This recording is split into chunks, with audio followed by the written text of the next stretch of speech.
As April told you, I'm with Hypur Ventures, and I want to get into a little bit about kind of the state of the cannabis industry. And for a lot of you guys, I think helpful to also understand what's going on in the U.S. because it's a mess, and it's really interesting to compare it to the Canadian market. And when you think in cannabis, in terms of cannabis, everything, it's really global. So you have to understand all markets, particularly these two very large ones, as you're getting into the space. But I'll start by telling you guys a little bit about how I got here.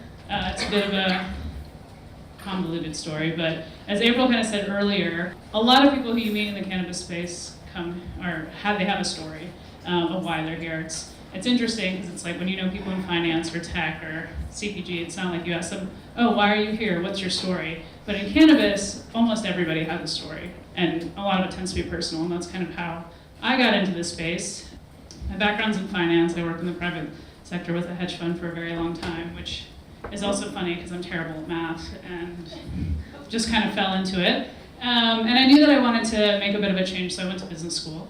Had no idea what I wanted to do when I went to business school, but that's what you're paying all that money to figure out. And the first year I was really just trying not to fail out, and by the second year I was a little bit distracted because very early on in the year my paternal grandfather passed away pretty suddenly. And on the same day that he passed away, we found out that my maternal grandfather was diagnosed with stage 4 lung cancer. So my family was kind of a mess for a couple of months, given those two situations. And I think with a lot of people who either suffer from cancer or you have somebody close in your life who goes through cancer, you start doing all the research, trying to find out some of the natural remedies, things outside of chemotherapy. And we came across cannabis. Now, because my grandfather had stage 4 lung cancer, smoking cannabis was not an option.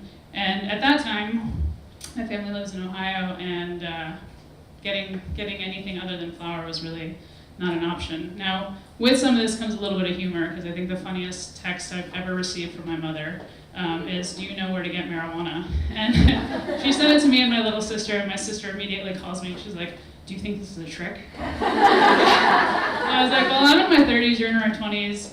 I feel like mom's not tricking us anymore, but maybe. And I knew exactly where she was going with it. And unfortunately, it's like, Mom, I do know where to get it, but it's not going to help him. And so you really start to realize, too, that there are people suffering out there who could really use cannabis, and there's nothing that we can do about it. So I started really becoming interested in cannabis, kind of doing all the research, not really knowing at that time that there was this whole industry that was emerging.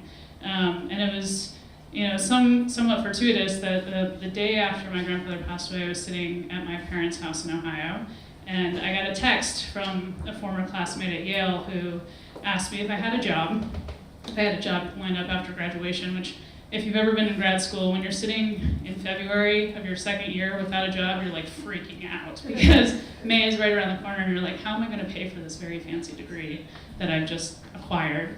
And that was kind of my situation. So I was like texting him back and I said, no, I don't have anything lined up yet. And he said, well, how do you feel about Seattle and cannabis? And then I remembered that he had joined a very, very small startup after he graduated called Hypur Holdings, which at that time was a pretty small company, but turned into what is now known as like the first major investment fund in the cannabis space.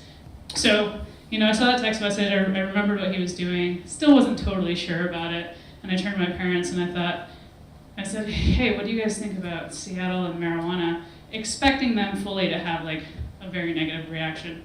And to tell you a little bit about my parents, they are immigrants from Pakistan, they're devout Muslims. They've lived in a very, very small town in Ohio for about 40 years, like the kind of place where you don't need a house key because everybody just leaves their doors open. It's just a friendly little place. So thinking how they would react to cannabis, I was like, they are not going to like this. And surprisingly, they were like, it makes sense, particularly given the experience we had just gone through and understanding that there might be something there. We didn't know what it was, but it was obvious that there was more to cannabis than we knew in the world at that point in time.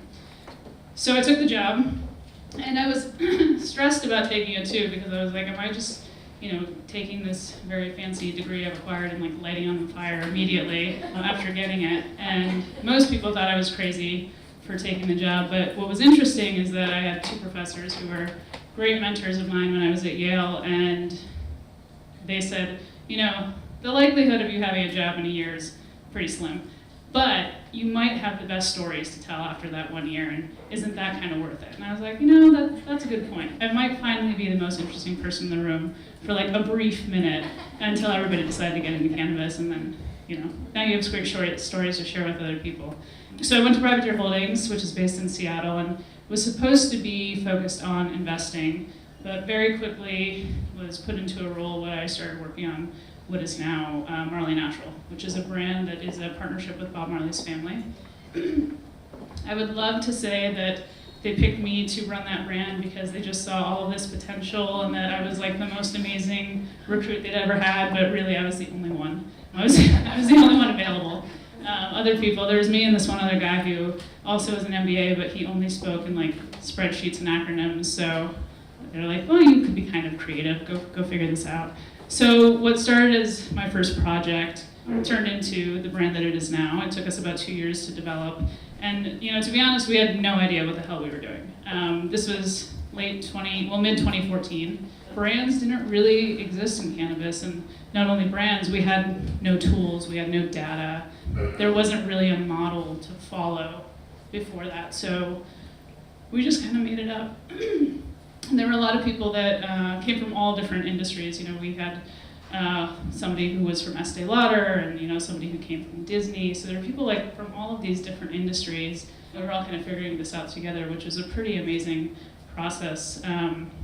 And from that, it's also just navigating the very complex cannabis space that is the United States. I mean, I'm always jealous when I look at Canada for a variety of reasons, but when I look at your cannabis structure, I mean, there are a lot of things to figure out still, obviously, before recreational comes around next year, but just the fact that there is federal legislation around it and pending legislation around it is really, really promising. And I think it only takes one major country to kind of set the tone for what other countries will do. So no pressure, but I'm really relying on Canada to do that, so for the sake of a lot of people. So to tell you guys just a little bit about what's going on in America, just so you have a sense on how different these markets can be, even though we're like right next to each other and interacting with each other all the time. The US has 44 states that have some form of legislation around cannabis, and of those 44, 8 of them have recreational policies. So that, this is clearly not a fringe issue anymore, but there's still a lot of disconnect between federal policy and state policy.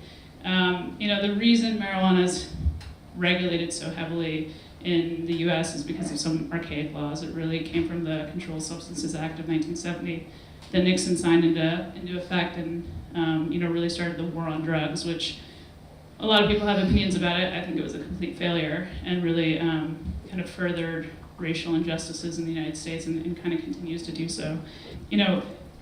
Today marijuana is considered a Schedule I drug, and for those of you who aren't familiar with what a Schedule I is, they're substances defined as drugs with no currently accepted medical use and a high potential for abuse.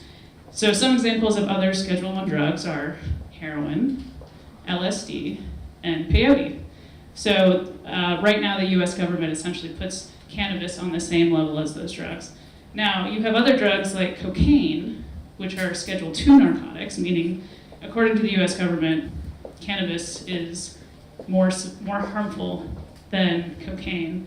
And there are things like Valium and Xanax, which are actually Schedule IV, meaning that they have a low likelihood of abuse or addiction, which, use your own opinion there, I think that's wrong.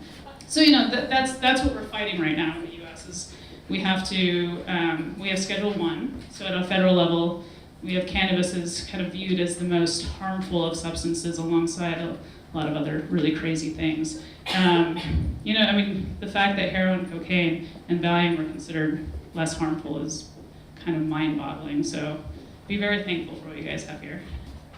But yeah, so I think that seeing a crowd like this today is really exciting. Something that I've noticed in the cannabis industry since I started is that at first, I was the only one in the room who wasn't wearing tie-dye or smoking a joint at the beginning of a meeting, and now it's kind of turning into I'm the only woman in the room or the only person of color, and that is something that you're seeing more and more as people from other industries are coming in. It's kind of starting to take the trends of other industries, which.